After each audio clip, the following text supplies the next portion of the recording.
Shocking omission, Justin Trudeau just admitted that climate change is more important than feeding Canadians. Despite his lackluster efforts to combat climate change, all of his initiatives have failed. Pierre schools Justin Trudeau, and he still doesn't get it. This is when you won't want to miss. Here's the clip. The Honourable Leader of the Opposition.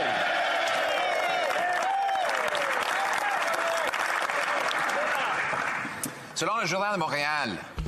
The Journal de Montréal stated that students who are struck with food inflation are resorting ever more to food banks. A recent poll shows that 51%, that is, the majority of Canadians, find it difficult to feed themselves. But the carbon tax is a tax on food because it is a tax on farmers, producers and truckers who then deliver our food. So how much will groceries cost families when the Prime Minister will implement the triple carbon tax? The Right Honourable Prime Minister. Mr. Speaker, students and families from coast to coast know very well that climate change is real and that it needs to be countered. They also need assistance to pay for gas and for groceries, and that is the reason for which our price on pollution gives more money back to families who need it than it costs. That is the reason for which we continue to put families first in order to protect the future. In the Atlantic provinces, we've seen how climate change can have a great effect on our country. The Honourable Leader of the Opposition. Fair over the weekend, and a farm family told me that they spent $12,645 on carbon taxes in July alone. Now, obviously, that gets passed on to customers. $12,645 in 1 month. Now the Prime Minister wants to triple the tax on that family, which they'll have to pass on, and even higher food prices, which have already gone up more than at any time in 40 years. How much will this family have to spend on carbon taxes when the Prime Minister triples them? The Right Honourable Prime Minister. Mr. Speaker, the Leader of the Opposition doesn't seem to understand that clever slogans don't help families. Investments in Canadians help families. Checks help families. That's why we were so pleased when he reversed his earlier opposition to our GST tax credit and is now supporting that direct support for Canadian families. Why will he now not move forward and support our investments to support low-income rental families, families with rental, and low-income families with dental costs for their kids? Will he support rental and dental for low-income Canadians? The Honourable Leader of the Opposition.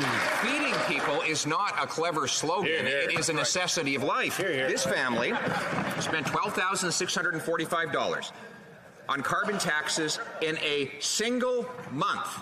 But it's still not enough for this Prime Minister. He wants to triple the tax, increasing the cost for that farmer, which then has to pass it on to the customer, which means that more of our food will be produced abroad and shipped up here, polluting more our environment by shipping, training, and trucking that food.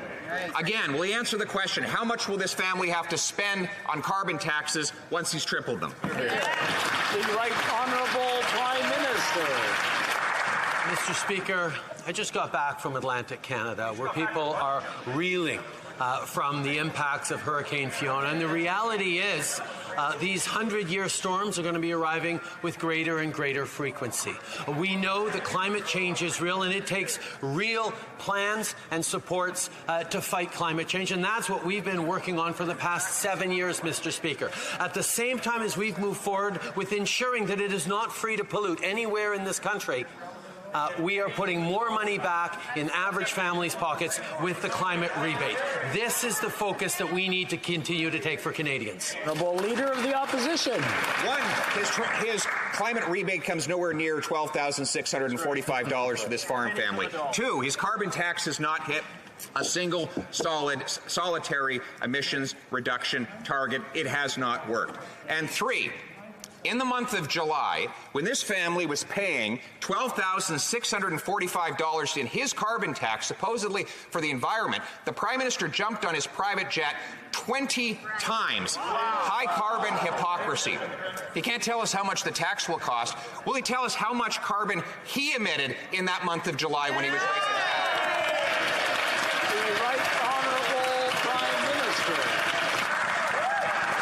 Mr. Speaker, you don't have to convince Albertans or Saskatchewanians who've dealt with wildfires that climate change is real. You don't have to convince British Columbians who've seen record levels of floods that climate change is real. You certainly don't have to convince Atlantic Canadians who are rebuilding after yet another storm of the century that climate change is real.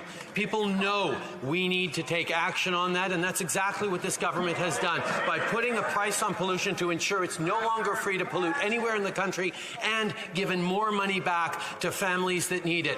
When is the Conservative leader going to get serious on climate change? The Honourable Leader of the Opposition. The Prime Minister hasn't gotten serious on climate change. He has a tax plan, not a climate plan, that has raised money for his government but has not reduced emissions or hit targets. Right. Now, this Prime Minister has the audacity to call this farm family polluters while he jets around in his private jet across the country. What the effect of his plan will be is to drive up domestic food production costs, drive that production out of our country to more polluting lands where it has to be transported longer distances. Why does he want to drive prices and emissions up and farm production and opportunity down? The Right Honourable Prime Minister. Mr. Speaker, if the Leader of the Opposition came up with, put as much energy into building a plan to fight climate change as he does into concocting elaborate theories and attacks, we might be better off. We might be able to compare a real climate plan from the Conservatives to what the government has been doing for the past 7 years. But he would prefer to focus on me than focus on Canadians and their future. We're going to stay focused on fighting climate change and putting more money back in Canadians' pockets. That's what Canadians expect. That's what we're going to keep doing. The Honourable Member for the Honourable Leader of the Opposition. Prices hit $2.40 a litre in Vancouver. They just jumped 10 cents a litre in one day in other markets. And what's the NDP Liberal solution? More price gouging. The costly coalition voted to triple the tax on gasoline and other essentials. The biggest price gougers in Canada are these two parties that form this costly coalition. When they do triple the tax, how much will it cost to buy a litre of gas across Canada? Hey! The Right Honourable Prime Minister.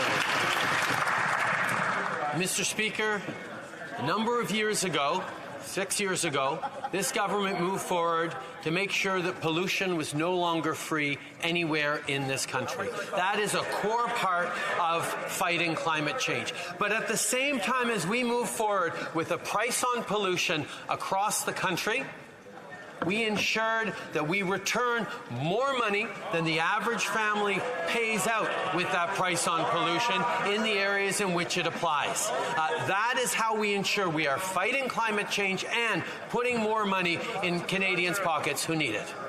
The Honourable Leader of the Opposition. That's factually false. His own parliamentary budget officer said that in the 4 provinces where the rebates exist, 60% of people pay more in carbon tax costs than they get back in rebates. And in 6 provinces out of 10, they don't get any rebate at all, even though the federal government will force those provinces to triple the tax after a vote by the costly coalition of the NDP and Liberals.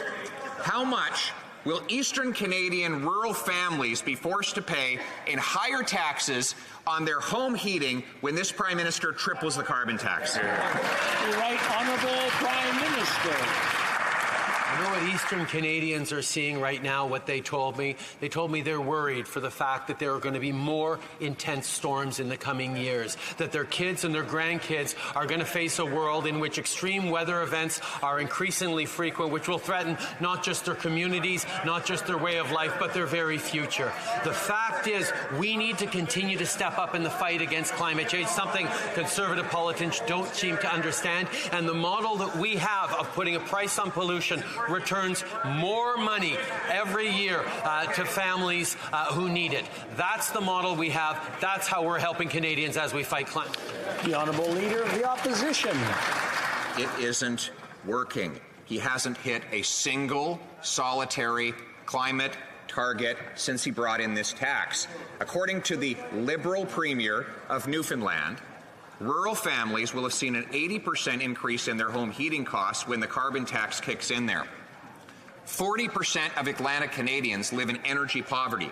The Prime Minister can insult these people and call them polluters while he jets around in his private jet.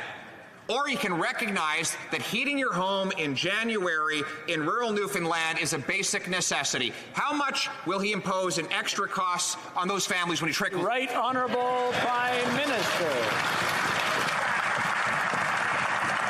Mr. Speaker, all Canadians want to see a better future for their kids and for their grandkids. And that only happens if we continue to not just fight against climate change, but invest in the jobs and the transformation of our economies that is going to be needed to ensure good careers for them, good opportunities for those communities and families. That's what our plan to fight climate change does. The Conservative Party chooses to deny climate change exists and refuses to put forward a plan to fight climate change. That's not what Atlantic Canadians, or indeed any Canadians, need. The Honourable Leader of the Opposition. The Prime Minister does not have a climate plan. He has a tax plan. His climate promises have failed every single year. And now, with his tax hike on farmers, I asked him how much that farm family would have to pay. He didn't have an answer. Well, here's the answer. That family will pay more, which means more of the food production will be sent other ways to other countries where they have lower environmental standards. That food will then have to be shipped, trained, and trucked back to Canada at higher pollution, and we will be more dependent on foreign farmers. Why is it this Prime Minister wants to drive pollution up, farm production out, and jobs down?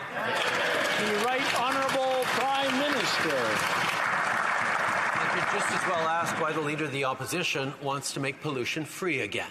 The reality is, Mr. Speaker, that farm families, like all families across the country, are worried about their kids and their kids' future. They're worried about the land that sustains us and this extraordinary country that provides us all so much. That's why we need to be better stewards of the land altogether, which is why we're moving forward with a strong plan to fight climate change that includes supports for farm families, supports for agricultural industry, as we reduce our reliance on fossil fuels, as we create good jobs and a good future for all Canadians. The Honourable Member for